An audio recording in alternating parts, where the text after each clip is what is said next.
I have colleagues here. Thank you for coming. And I do not know nga ako dito ang share. Natimingan lang. So I was in the university for 20 years. I was thinking all the while that was it.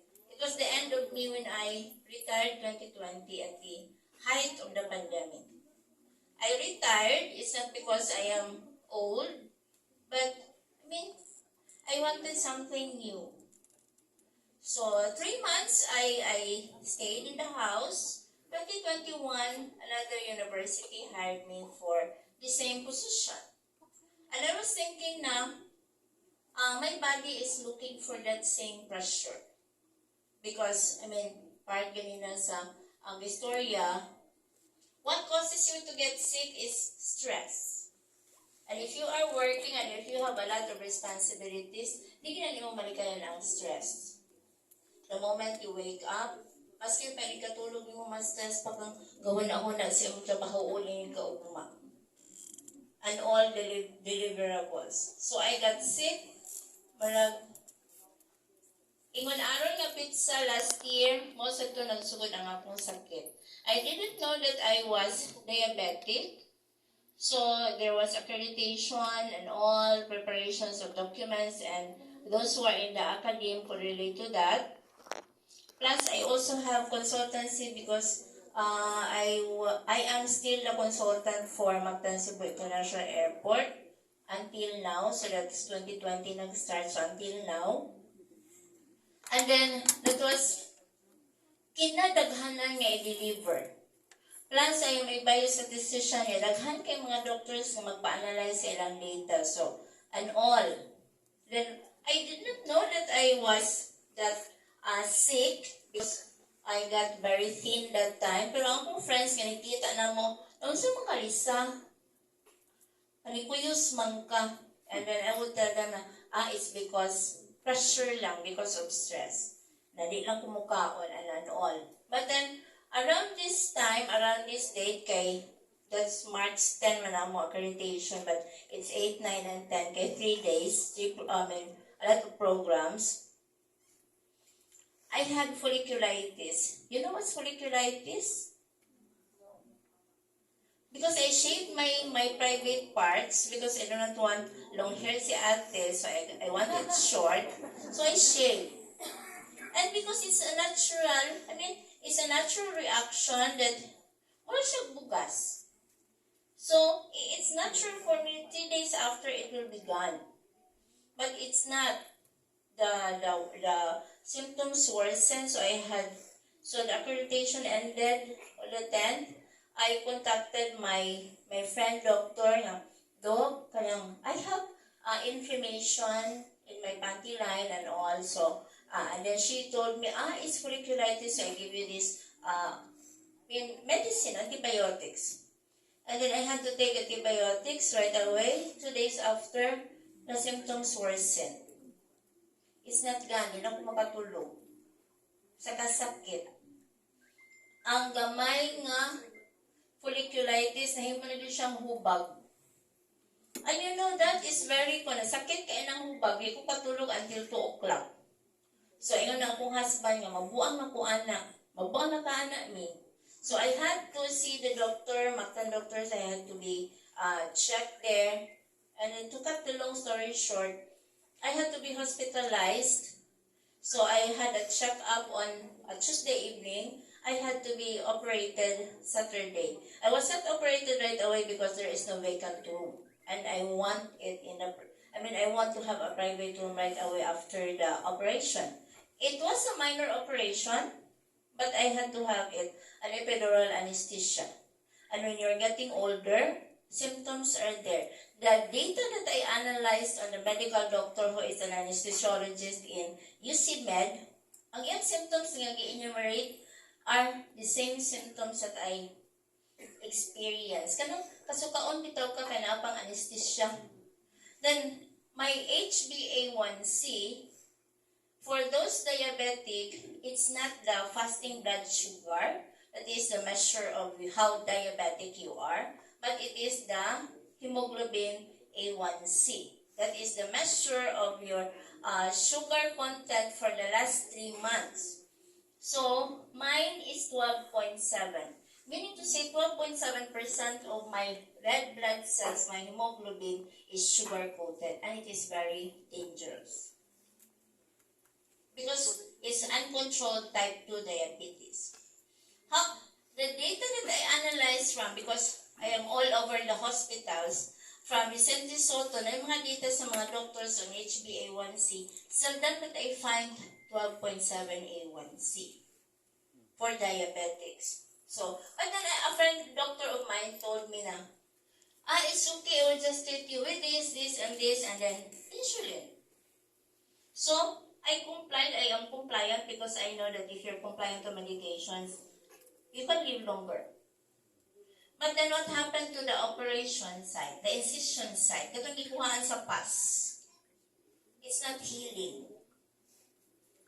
And I have imagined one patient in Vicente Soto from Cebu, a male patient who is diabetic.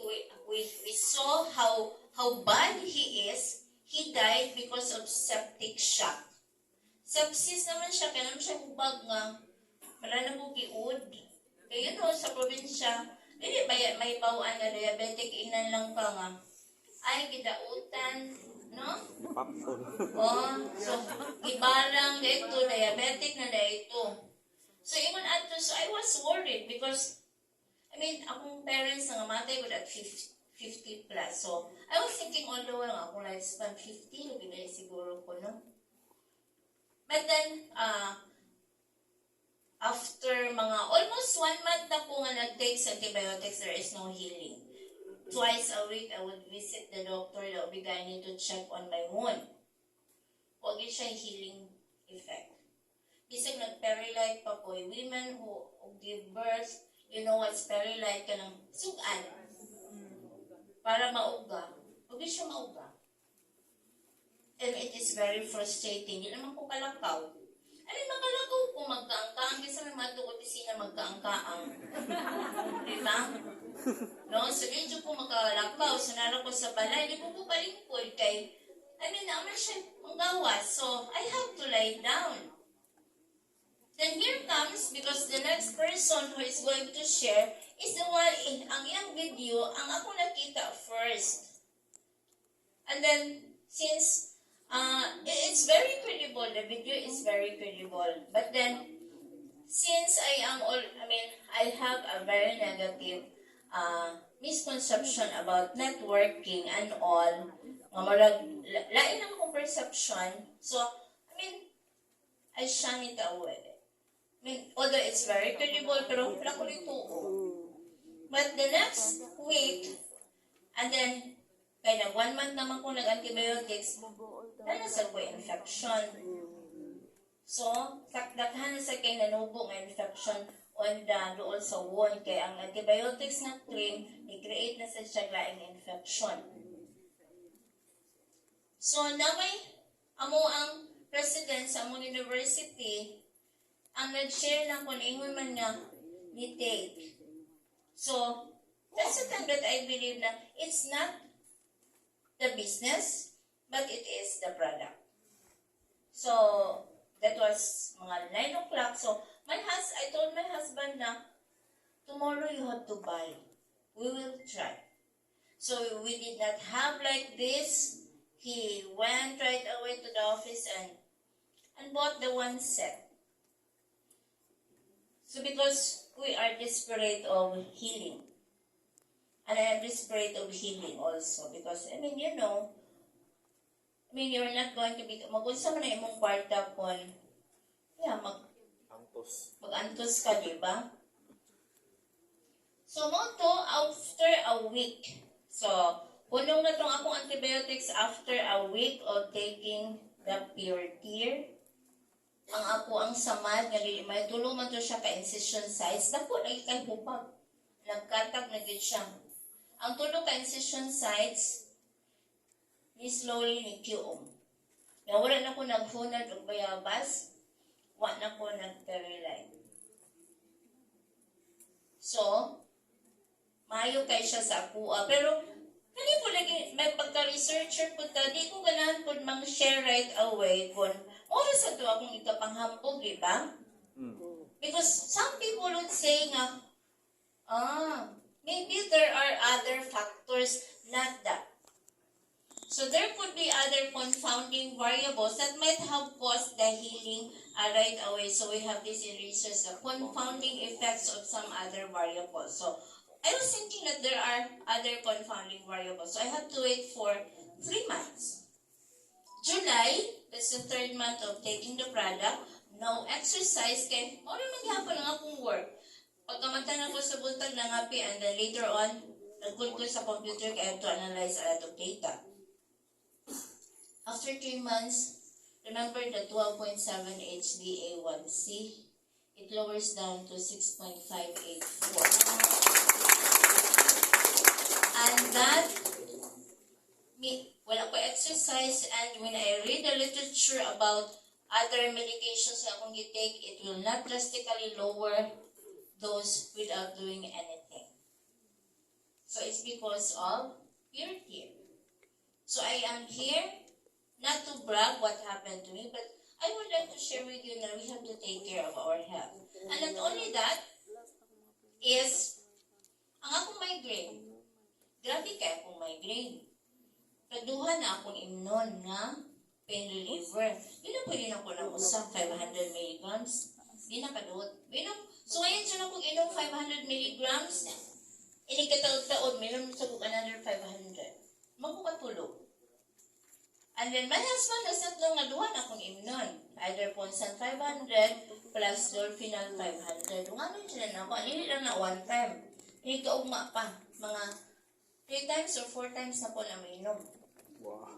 And then, grabe kayo, so kung ako patang ipadayon, ako naka-pure tear, patay na sa na akong kidney ron. So, another na sad because pain relievers are nephrotoxic. Kadaot sa kidney. And before, kaya akong gums, when I brush my teeth, every time ko mag-brush, dugo. Mag-bleeding din siya. But, karon, wala na yun. As in. Kaya makasalang lang ko 1 time sa ona nga mag-toothbrush. Kanang di ko mag-toothbrush after kaon. Hindi na si Piaton. Naagin na siya ang akong toothache. So, Pure Tear has helped me gain my health. Kaya naman pumaluya, namagyapon ang stress, but then I am confident that, there's healing in my body. And then, since na mga times nga, akong testingan bitaw, hindi ko mag-insulin, or hindi ko mainom, kaya I tried, ako paminaw akong lawas, mag-test ko itong pagkaugma. Normal kaya ako ang FBS. Hindi na ako mulapas of 190 or 70 plus. Mana kong husband, nakadugo. No, kaya 70 naman ng kapin. So, that's it. So, before I leave, or before I would like to go back to my seat, I would like you to ponder it upon yourself when you go to your individual homes. Now, we have to take care of ourselves, our health. Kaya usa na itong kinabuhi. Inigkasakit na ito, ito taga another life ni Lord. Kaya itong giapusaran na itong lawas, kinahanglan sa nato siyang ayuhon o atiman. So, kinahanglan ko balik ta niya nga, wala ta nag-agoy o isa, kadaghang sakit. So, good evening everyone, and I hope you're going to take care of yourself.